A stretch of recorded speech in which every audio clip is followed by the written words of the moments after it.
وبركاته. الحمد لله رب العالمين والصلاة والسلام على رسوله الكريم وعلى آله وأصحابه أجمعين.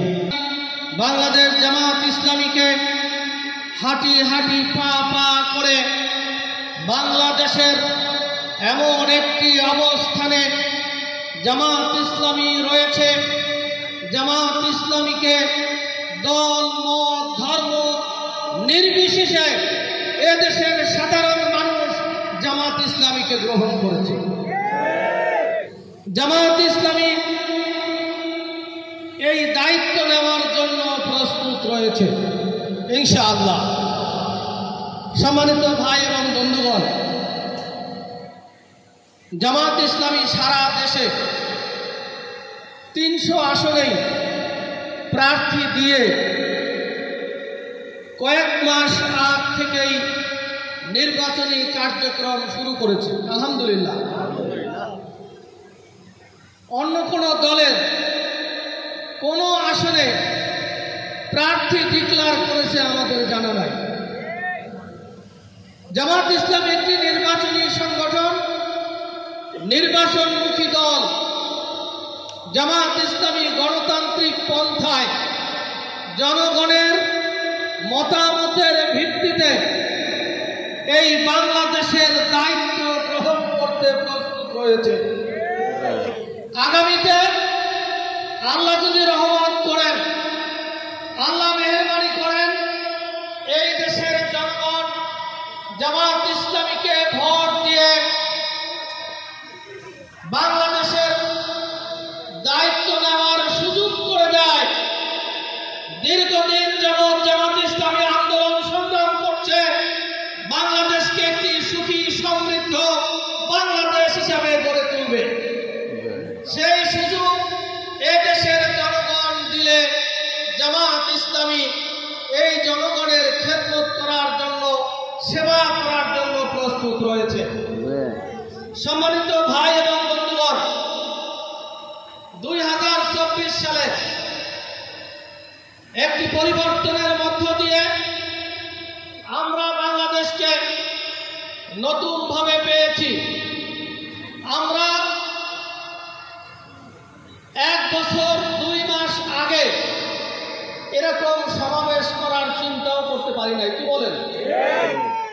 আমাদেরকে দীর্ঘদিন যাবৎ রাজনৈতিক ময়দানে কাজ করতে দেওয়া হয় নাই। একটা পর্যায়ে যখন জামাত ইসলামীকে নিশ্চিহ্ন করার জন্য তারা দেশীয় এবং আন্তর্জাতিক পর্যায় থেকে ষড়যন্ত্র করে জামাত ইসলামীকে রাজনীতির ময়দান থেকে তারা নিশ্চিহ্ন করার এত ষড়যন্ত্র করার পরেও জামাত ইসলামীকে নিশ্চিহ্ন করা সম্ভব হয়েছে? কেউ পারবেও না ইনশাআল্লাহ। কারণ জামাত ইসলামী যে কাজগুলো করছে সে কাজ হলো আল্লাহ প্রদত্ত।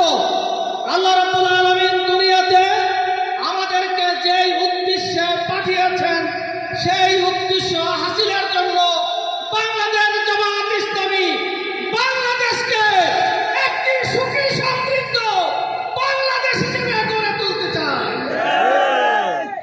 সেই লক্ষ্যে জনগণকে আমরা আহ্বান করব, আসলে বাংলাদেশ আমাদের সকলের।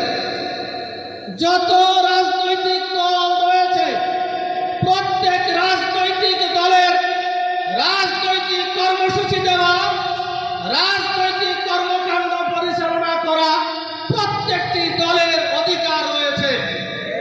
আমরা বিশ্বাস করি প্রত্যেকটি রাজনৈতিক দল তাদের কর্মসূচি নিয়ে রাজনৈতিক ময়দানে ভূমিকা পালন করবেন, যার যার আদর্শ নিয়ে রাজনৈতিক ময়দানে কাজ করবেন। জনগণ যাদেরকে নির্বাচিত করবে তারা দেশের দায়িত্ব গ্রহণ করবে।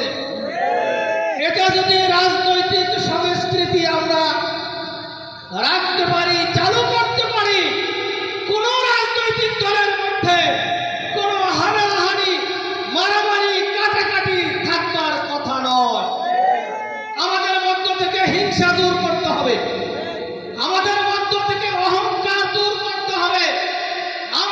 দেখেছি গত 15টি বছর যারা অহংকার করেছেন, কোন রাজনৈতিক দলকে তারা রাজনৈতিক কর্মসূচি পালন করতে দেয় নাই। আজকে তারা বাংলাদেশ থেকে নিশ্চিহ্ন হয়েছে, বাংলাদেশ থেকে তারা পালিয়ে যেতে বাধ্য হয়েছে। সুতরাং অহংকার ভালো নয়। আমরা বলতে চাই, নতুন ভাবে যারা অহংকারী করার চেষ্টা করছেন, নিজেদেরকে মনে করছেন যে আমরা ছাড়া আর কোন রাজনৈতিক দল ময়দানে কাজ করতে পারবে না, আপনারা ভুল করছেন, আপনারা বোকার সঙ্গে বাস করছেন। সুতরাং এই জাতীয় চরিত্র সকল রাজনৈতিক নেতা কর্মীদের মধ্য থেকে দূর করতে হবে।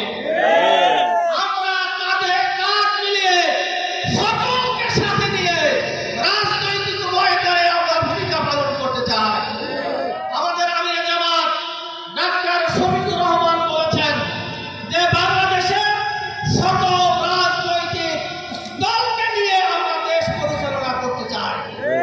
আলহামদুলিল্লাহ, ইসলামী যত দল রয়েছে, অন্যান্য ডানপন্থী দল রয়েছে, জামাত ইসলামীর নেতৃত্বে আগামী নির্বাচন যুদ্ধে অংশগ্রহণ করার জন্য তারা প্রস্তুত রয়েছে। আমরা চাই বাংলাদেশকে একটি দুর্নীতিমুক্ত বাংলাদেশ হিসেবে গড়ে তুলতে চাই। কারণ আমাদের মূল সমস্যা হলো দুর্নীতি। কি বলেন আপনারা? গত 15.5 বছরে বাংলাদেশ থেকে 25 লক্ষ কোটি টাকা পাচার করা হয়েছে। বাংলাদেশের প্রতি বছরের বাজেট হয় 8 লক্ষ কোটি টাকা। তার মানে 3টা বাজেটের সমান, তার চেয়েও বেশি পরিমাণ টাকা যারা পাচার করেছে, তারা কি বাংলাদেশের জনগণের বন্ধু হতে পারে? তারা ক্ষমতায় আসে নিজেদের পেট ভরার জন্য, আত্মীয় স্বজন তাদের আপনজনদেরকে দিয়ে এমন ভাবে তারা দুর্নীতি করেছে, এই জনগণের অধিকার তারা হরণ করেছে। জামাত ইসলামী আল্লাহর আইন, সৎ লোকের শাসন কায়েম করতে চায়। কেন জামাত ইসলামী আল্লাহর আইন কায়েম করতে চাচ্ছে?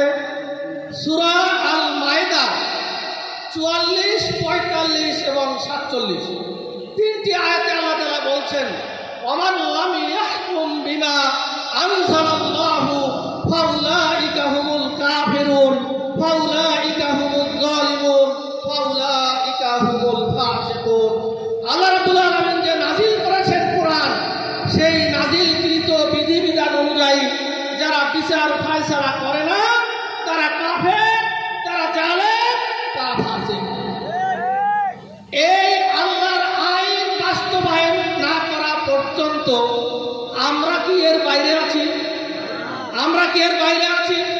সুতরাং আমরা কি কাফের, জালেম, ফাসিক হয়ে দুনিয়া থেকে বিদায় নিতে চাই? কেউ আমরা চাই না। আমাদেরকে সেই আল্লাহর আইন, সৎ লোকের শাসনের জন্য আমরা আন্দোলন সংগ্রাম করছি। ইনশাআল্লাহ তার সফলতা 2026 সালে হবে ইনশাআল্লাহ। আল্লাহর আইন এবং সৎ লোকের শাসন কায়েমের মাধ্যমে এই বাংলাদেশকে আমরা একটি সুখী সমৃদ্ধ বাংলাদেশ তৈরি করতে পারি। সকলকে, দেশবাসীকে এই আহ্বান আমরা করছি। ঢাকা 2 আসনে ইঞ্জিনিয়ার তৌফিক হাসান জামাত ইসলামের প্রার্থী। আমরা বিশ্বাস করি এই 2 আসনের ভোটাররা এই প্রার্থীকে ভোট দিয়ে নির্বাচিত করবেন ইনশাআল্লাহ। এই জন্য আমাদের সকলকে মাঠে, ময়দানে, মহল্লায়, গ্রামে, বাড়িতে বাড়িতে গিয়ে ম্যান টু ম্যান সকলের কাছে আমরা নির্বাচনী কার্যক্রম পরিচালনা করব। আগামী 2026 সালের ফেব্রুয়ারিতে যে নির্বাচন হবে, সেই নির্বাচনে জামাত প্রার্থীকে আপনারা ভোট দিয়ে নির্বাচিত করবেন, এই আশাবাদ ব্যক্ত করে আপনাদের সকলকে ধন্যবাদ, মোবারকবাদ জানিয়ে আমি আমার বক্তব্য এখানে শেষ করছি। আল্লাহ হাফেজ।